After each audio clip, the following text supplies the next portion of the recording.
थै दान रिमाहाय कथर दान मंगसा गरैतै नांगुकमानि जरा खरकसानि लांमाबो मोथां जागहिनै हास्ते बिजेपि हापांनि बखाखै खरं तिसा जाकमानि ताबुकबो चिकन कतर पान्डा पालायमानि बिसिंते थैरिमा पान्डाबो संस्था जागै दङ कक्ति सालबो हायनो राम ठाकुर संघ बिसि बाचि चुकु पुंमानि सालनो पालायै थैरिमा पान्डा संस्था जाखा अमानजाखा मेयर दीपक मजुमदार राज्यसभानि एमपी राजू भट्टाचार्य एमएलए गोपाल चंद्र रयनो खबै कबुनी आदंसं तंबायखा প্রয়োজনীয়তা নেই কারণ অনেকেই অপেক্ষা করছেন কখন এই বক্তৃতার পালা শেষ হবে আমরা বাড়িতে যাব আজকে আরো রোববার সকলরা খুব হাসছেন যে আজকেও বাজার টাজার নিয়ে বাড়িতে একটু আরাম করবো কাজে আমি ছোট্ট দু একটা কথা বলেই আমার বক্তব্য দিলাম।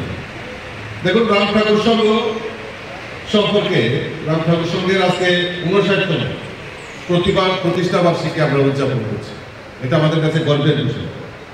বিশেষ করে আমার কাছে গর্বের বিষয় এই কারণে কারণ এই আগরতলা শহরতলি এলাকায় রাম ঠাকুর সংঘের একটা প্রভাব সবসময় বরাবর রয়েছে। ছোটবেলায় আমি তো আমার বাড়ি রাম ঠাকুর সংঘের জিচুরা দূরত্বে, আমি গান্ধী স্কুলের স্টুডেন্ট, গুলবাজার আমাদের খুব কাছে। আসা যাওয়ার মধ্যে যখন দেখতাম যে রাম ঠাকুর সংঘের খুঁটা মানে খুঁটি দুর্গাপূজার খুঁটি পুঁতা হয়েছে তখন ভাবলাম যে এইবার দুর্গাপূজার শুরুয়াত হয়ে গেছে এবং এই সারা ত্রিপুরা রাজ্যের মধ্যে একটা উল্লেখযোগ্য দুর্গা উৎসব তারা উদযাপন করতো এবং প্রচুর সারা ত্রিপুরা রাজ্যে নয় বহিরাজ্য থেকেও এই আগরতলার মধ্যে এই রাম ঠাকুর সংঘের পূজা দেখার জন্য উপস্থিত হতো। আর রাম ঠাকুর সংঘ বরাবর বিভিন্ন সামাজিক কর্মসূচিতে অংশগ্রহণ করে তারা শুধু যে আমরা ক্লাব করলাম ছেলে মেয়েরা সংগঠিত হলো সেই না, এই সংগঠিত হয়ে এই সমাজকে এবং এই পরিবেশকে কিভাবে রক্ষা করা যায় তার প্রয়াস বিভিন্ন সময়ে ওনারা করেছে এবং বার কয়েক আমিও বিভিন্ন কর্মসূচিতে অংশগ্রহণ করেছি। আমার যতটুকু সাধ্যমতো আমিও সহযোগিতা করেছি। তো আমরা চাই এই যে সংগঠন মানে এই যে ক্লাব অর্গানাইজ করা, এই ক্লাবের মাধ্যমে সমস্ত স্বেচ্ছাসেবক সমস্ত অংশের মানুষ এখানে মিলিত হবে। রাজনৈতিক মতাদর্শ অনেক হতে পারে কিন্তু আমরা চাই আমাদের পরিবেশ আমাদের সমাজ যাতে সুষ্ঠুভাবে সেখানে থাকতে পারে, তার জন্য প্রত্যেকেরই আমাদের একটা উদ্যোগ থাকে। রাম ঠাকুর সংঘ ব্যতিক্রমী নয়। আমরা একটা সময় দেখতাম যে ক্লাবে কত মাসুল পাওয়ার রয়েছে তার একটা কম্পিটিশন হয়, আর এখন যদি উল্টা, এখন ক্লাবে কম্পিটিশন হয় যে আমরা সমাজের জন্য কতটুকু এগিয়ে এসেছি, দুস্থ মানুষের পাশে দাঁড়ানো, মানে একদম সমাজের অন্তিম ব্যক্তি পর্যন্ত তাদেরকে সহযোগিতা করা, ব্লাড ডোনেশন রক্তদানের মতো মহৎদানে এগিয়ে আসা, বিভিন্ন কর্মসূচির মাধ্যমে আমাদের এই ক্লাবগুলি কম্পিটিশনে এগিয়ে আসে। সত্যি কথা, এই যে নেশা বিরোধী অভিযান আমি দেখেছি রাম ঠাকুর সংঘ বিভিন্ন সময় বিভিন্ন কর্মসূচি রয়েছে। এখানে আমাদের সিনিয়র নেতৃত্বরা রয়েছে যে সময় একটা সময় ক্লাবের নেতৃত্ব দিতেন, তারাও বিভিন্ন কর্মসূচির মাধ্যমে এই নেশার হাত থেকে রক্ষা করার জন্য সবাই মাঠে নেমে কাজ করেছে। আমাদের সরকার অনেস্টলি আমাদের সরকার ও আমাদের রাজ্যের মাননীয় মুখ্যমন্ত্রীর একটাই স্লোগান, সেটা হলো নেশামুক্ত ত্রিপুরা। তো সরকার বললেই হবে না, প্রশাসনকে সম্পূর্ণ ভাবে এই সেক্টরে কাজ করার জন্য আমাদের মাননীয় মুখ্যমন্ত্রী মুক্ত হস্তে তাদেরকে কাজ করার জন্য পারমিশন দিয়েছে। কিন্তু আমরা যারা সমাজে রয়েছে আমাদের নৈতিক দায়িত্ব আমরা এগিয়ে আসতে হবে, সরকারকে সহযোগিতা করতে হবে। দুমুখী করলে হবে না, কারণ এটা চ্যালেঞ্জ আমাদের সামনে। আমাদের যুব সমাজকে যেভাবে ধ্বংস করা হচ্ছে সেটা আমার ঘরের ছেলে হতে পারে, আমার ঘরের ছেলে হতে পারে, আপনার ঘরের ছেলে হতে পারে। বলে আমার ঘরে তো নেই, আমি দরজা বন্ধ করে রাখবো না, আপনিও রেহাই পাবেন না। যদি এলাকার পরিবেশ এলাকার সমাজ যদি দূষিত হয় তাহলে এফেক্টেড আপনিও হবেন।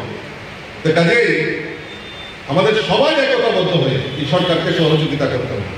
আমি গতকালকেও কিছু যুবকরা আমার সঙ্গে বসেছিল, তাদেরকেও আমি বলেছি যে দুমুখী কথা হবে না, যে একদিকে আমি গিয়ে কর কর কর আমি সহযোগিতা করব, আরেকদিকে পেছনে এসে বলবো যে না করতে পারবে না, তাহলে হবে না। সবাই ইউনাইটেডলি, এখানে সিনিয়ররা আছেন, আমরা আছি, মেয়র সাহেব আছেন, আমাদের কর্পোরেটররা আছেন, ক্লাবের সভাপতিরা আছেন, সবাই আমরা মিলিতভাবে, ক্লাবের যুবকরা সহযোগিতা করবে। কারণ যে একটা অবস্থা নেশা আমরা দেখেছি, মানে কয়েক পরিবার ধ্বংস হয়ে গেল। যুব সমাজকে আমাদের রক্ষা করতে হবে, না হলে আমরা একটা মানে চ্যালেঞ্জিং জায়গায় আমরা পৌঁছে যাব। কাজে আমি আপনাদের কাছে অনুরোধ করবো, দল মত জাতি ধর্ম সমস্ত জলাঞ্জলি দিয়ে, সমস্ত কিছু ভুলে গিয়ে আমাদের এই সমাজকে রক্ষা করতে হবে, শুভ সমাজকে রক্ষা করতে হবে। তবেই আমাদের মাননীয় মুখ্যমন্ত্রীর যে সংকল্প এক ত্রিপুরা শ্রেষ্ঠ ত্রিপুরা, সেদিকে আমরা অগ্রসর হতে পারবো। আর এখন অনেক কিছুর পরিবর্তনের মাধ্যমে আমাদের এই রাজ্যকে আমরা সমৃদ্ধশালী করতে চাই। সেই খেলাধুলার ক্ষেত্রেই হোক, সামাজিক কর্মসূচিতেই হোক, বিভিন্ন কর্মসূচিতে আমরা পৌঁছে যাব। কিছুক্ষণ আগে আমার এক যুবক ভাই এখানে ব্লাড ডোনেশন করছিল, জিজ্ঞেস করলাম কতবার দিয়েছো, বলে আমি 15 বার দিয়েছি। তো তোমার টার্গেট কি? বলে যে না আমি হাফ সেঞ্চুরি, অর্থাৎ 50 বর্ষে রক্ত দেবো। তো এই যে লক্ষ্য, এই যে টার্গেট, আমি অ্যাপ্রিসিয়েট করি, আমি ধন্যবাদ জানাই। এরকম মানসিকতা সম্পন্ন মানুষ আমাদের সমাজে রয়েছে, তাদেরকে উৎসাহিত করতে হবে। রাম ঠাকুর সংঘ এরকম একটা মহতী অনুষ্ঠানের আয়োজন করেছে, আর তার জন্য আমি অসংখ্য ধন্যবাদ জানাচ্ছি। আপনাদের এই ক্লাবের সদস্য, আমাদের এখানকার বিধায়ক, উনিও বলেছেন যে এমপি ফান্ড থেকে ক্লাবকে সহযোগিতা করা। রাম ঠাকুর সংঘকে যদি কিছু করতে পারি, সহযোগিতা করতে পারি, নিজেকে ধন্য মনে করবো। আর আমার মনে হয় না রাম ঠাকুর সংঘকে আমাদের এমপি ফান্ড থেকে সহযোগিতা, কারণ এখানে স্বপনদা আছেন, টুলুদা আছেন, আমাদের সন্তোষদা আছেন, তাদের জন্য একটা হাততালি দাও। তারা থাকতে এমপি ফান্ডের প্রয়োজনীয়তা আছে। তো আমি মনে করি যে আমরা সবাই মিলে এই সুষ্ঠু সমাজ এবং সুষ্ঠু পরিবেশ গঠন করব, এই অঙ্গীকার আমাদের নিয়ে কাজ করতে হবে। দুমুখী হলে হবে না, আমরা সবাই একটা বিষয় নিয়ে এক জায়গায় নিয়ে আমরা কাজ করব, নিশ্চয়ই আমরা সেই সার্থকতার দিকে এগিয়ে যাব। ক্লাব ফোরামের সভাপতি ছিল আলোচনা শহরে, এবং নিজে একটা কাজের সঙ্গে যুক্ত আছে দীর্ঘদিন। তাদের কি ভূমিকা থাকা উচিত, তাদের কি করণীয় এলাকার লোকের জন্য বা সমাজের জন্য, বা সামাজিক দায়িত্ব হিসেবে, সামাজিক পক্ষ হিসেবে কিছু করা উচিত, এটা রামপুর সংঘ আমি বলবো 100% করছে। যেহেতু প্রতিষ্ঠানকে সামনে রেখে বসার প্রতিযোগিতা, নৃত্য, গান, রক্তদান শিবির বা অন্যান্য বিভিন্ন অনুষ্ঠান হয়েছে এবং আগামী দিনও হবে, সবগুলির প্রয়োজনীয়তা আছে। যেহেতু রক্তদান শিবির রক্তদানের কথা বড় প্রথম, এটা একটা অত্যন্ত গুরুত্বপূর্ণ এবং প্রয়োজনীয় কাজ, যে কাজ হিসেবে বলি। আর সামাজিক দায়িত্ব বা সামাজিক কর্তব্য বলবো, এটা সর্বাধিক গ্রহণযোগ্য কর্ম বলবো। আর ধর্মদিকে বলি যদি সবচেয়ে বড় মানবিক ধর্ম পালন করা হচ্ছে রক্তদান মাধ্যমে। এই কারণে আমরা রক্তদানকে মহদান করি। রক্তের কোনো বিকল্প এখন অবধি আমাদের দেশে নয়, সারা পৃথিবীতে কোনো সাহিত্যিক বা ব্যক্তিরা এখনো তৈরি করতে পারে। রক্তের বিকল্প হচ্ছে যারা রক্ত দিচ্ছেন তাদের মানবিকতা, তাদের আন্তরিকতা এবং তাদের সামাজিক দায়িত্ববোধ হচ্ছে রক্তের বিকল্প। এবং যারা রক্ত দিচ্ছেন আমি বলবো তাদের জীবনের শ্রেষ্ঠ কর্ম এবং শ্রেষ্ঠ মানব ধর্ম পালন করছে। রক্তের যদি বিকল্প নেই, আজকে যারা রক্ত দিচ্ছেন, রক্তের প্রতিটা এবং রক্তদাতার মধ্যে একটা আত্মীয় বা রক্তের যে সম্পর্ক আমরা বলি, এটা কিন্তু তৈরি হয়ে যাচ্ছে রক্তদানের মাধ্যমে।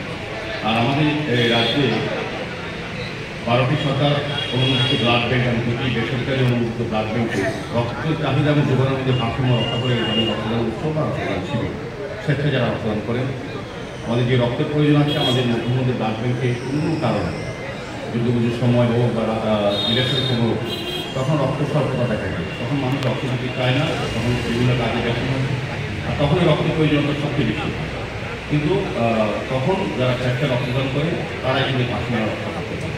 রক্তদান দিচ্ছেন তারা যেমন একজন মুমূর্ষু রোগীকে বা পরিবার তারা বাঁচাবেন, পাশাপাশি নিজের কিন্তু আত্ম পরীক্ষা হয়ে যাবে তিনি কতটা সুস্থ হবে, আগামী কতটা ভালো থাকবে। তাকে যেমন পরিবারকে বিপন্ন পরিবার বা দুর্ঘটনাগ্রস্ত পরিবারকে রক্ষা করার পাশাপাশি নিজেরও সুরক্ষিত রাখার কিন্তু ব্যবস্থা রক্তদান শিবিরের মাধ্যমে যারা রক্তদান করে। স্থানীয়ভাবে এটা একটা ভালো উদ্যোগ। এখানে ব্যুরো রিপোর্ট, খুম্পই।